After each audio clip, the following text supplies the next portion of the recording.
In Brazil, we have had a significant blow to democracy. The leader of Brazil has been impeached. And so right now it's just a suspension, and I'm going to explain it all to you guys.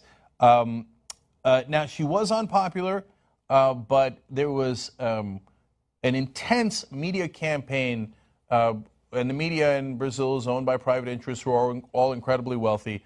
They ran this campaign against her, and unfortunately it has worked. So first, let me take you through just the standard Reuters article explaining what happened and show you why I started to get red flags about what happened in Brazil. And honestly, I had not been following this closely, so I had no preconceived notions about this situation. But as I started reading in on it, the red flags appeared. So let's start right at the beginning. Brazil's Senate voted on Thursday to put leftist President Dilma Rousseff on trial in a historic decision brought on by a deep recession and a corruption scandal that will now confront her successor, Vice President Michel Temer. Okay, so we've got a leftist president that the wealthy in the country have been going after nonstop. Okay, not a big deal. That happens all the time, and doesn't mean she wasn't corrupt, right? So let's keep reading, but it is a note. Now, with Rousseff to be suspended during the Senate trial for allegedly breaking budget rules, the centrist Temer will take the helm. Well, I got two red flags right there. Wait a minute, I thought this was about corruption. Now all of a sudden it's about breaking budget rules? We'd have to arrest every Republican in the country if that's the case.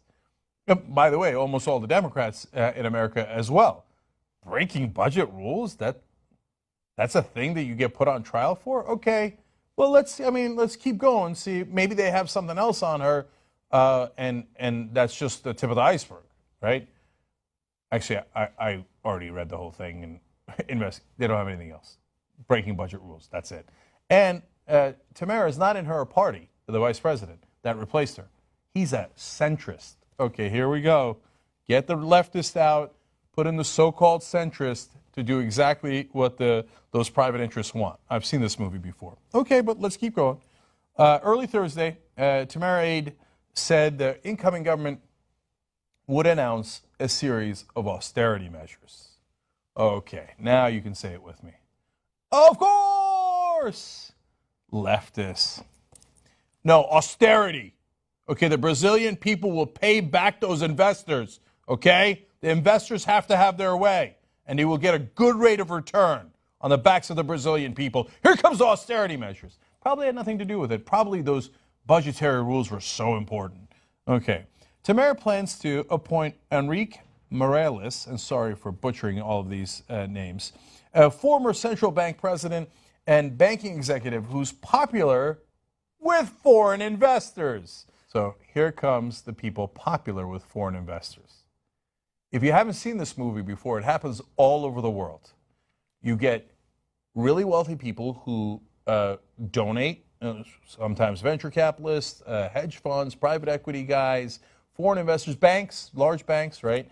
And they are usually in some ways aligned with the incredibly wealthy people inside Brazil, and some of the people inside Brazil are also owed money by the government. And the people who own the media are usually incredibly wealthy corporations or individuals, and they decide that they would like a good rate of return, and if things are going south a little bit, it's time to move that annoying leftist out who's trying to I care about the poor, the middle class. No, no, no. Foreign investors must be paid. Okay, so here comes austerity measures, and what are they going to do as part of that? Quote, overhaul of pension, tax, and labor laws. Here, I'll go ahead and make a prediction ahead of time that the tax revisions they make are not going to be to tax the rich more. No. It's going to be to cut your pension if you live in Brazil. It's going to be to get loosen labor laws, so deregulate, so they can pay you less, and they can make sure that there's less safety concerns, so they can make more money, and the taxes will be redistributed towards the top. That's going to be the austerity measures put in by finance ministers friendly to foreign investors. Okay, well, what else is this new administration promising? Well, quote, they're promising pro-market policies, another flag, to bring the deficit under control, rein in inflation, and get the economy growing again. Now, again, I want to clarify here. It's not that the Brazilian economy doesn't have troubles. It does. And I'm not saying that Rousseff was the best leader Brazil could have, or that she did a wonderful job. So that's a level of detail that I honestly have not gotten into, right? And could you have a better leader of Brazil? Could it be from a different party? All those things are, of course, eminently possible. But what I care more about is democracy. Do we have a real democracy in Brazil? Because it's one of the largest nations in the world, or do we not, right?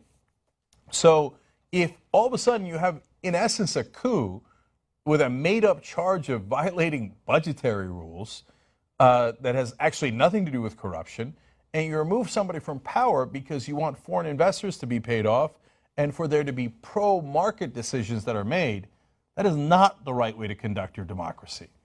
Okay. Well, now, you might say, Cenk, let's be fair.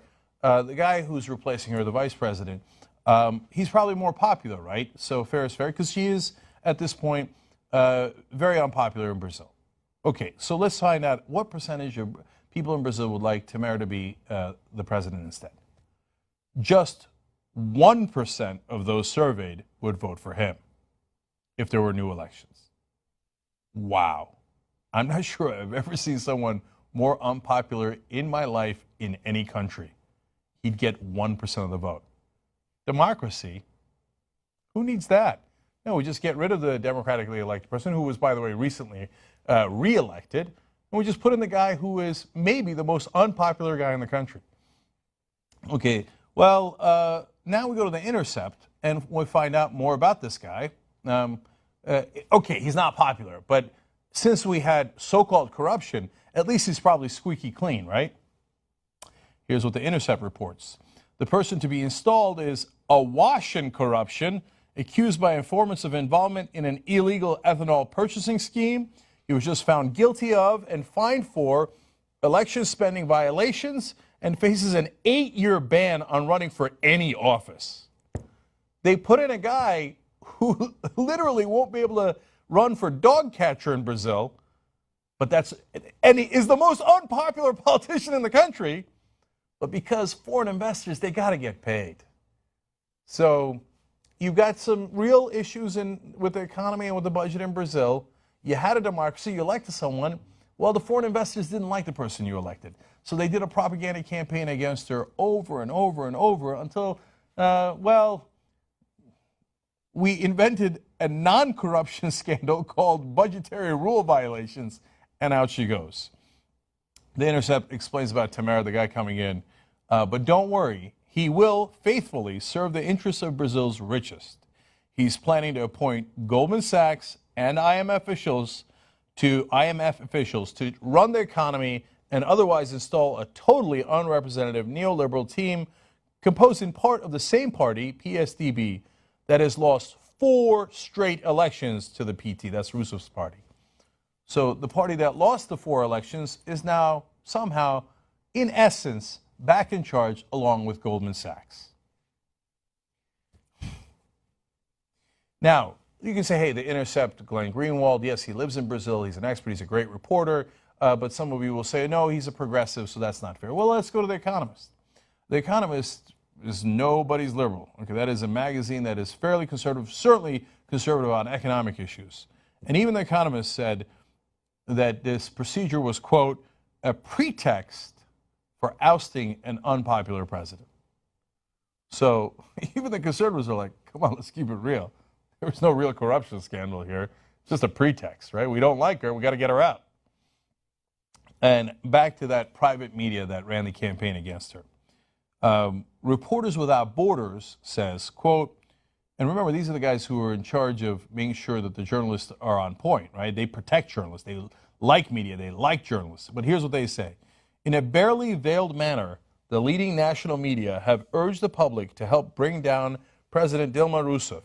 The journalists working for these media groups are clearly subject to the influence of private and partisan interests, and these permanent conflicts of interest are clearly very detrimental to the quality of their reporting.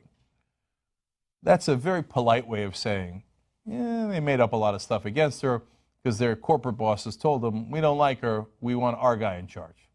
Okay. And how about the supposed purpose of this?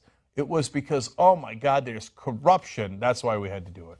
Well, for that, we go back to Greenwald at The Intercept. He says, how can anyone who's minimally rational believe this is about corruption when they're about to install as president someone far more implicated in corruption than the person they're removing? Well, a very fair point indeed. All right, but I want to leave you with one more person who's outraged by this impeachment. He says, impeachment is unthinkable, would create an institutional crisis. There is no judicial or political basis for it. Wait a minute. That's Temer, the vice president, who just replaced the president. Oops.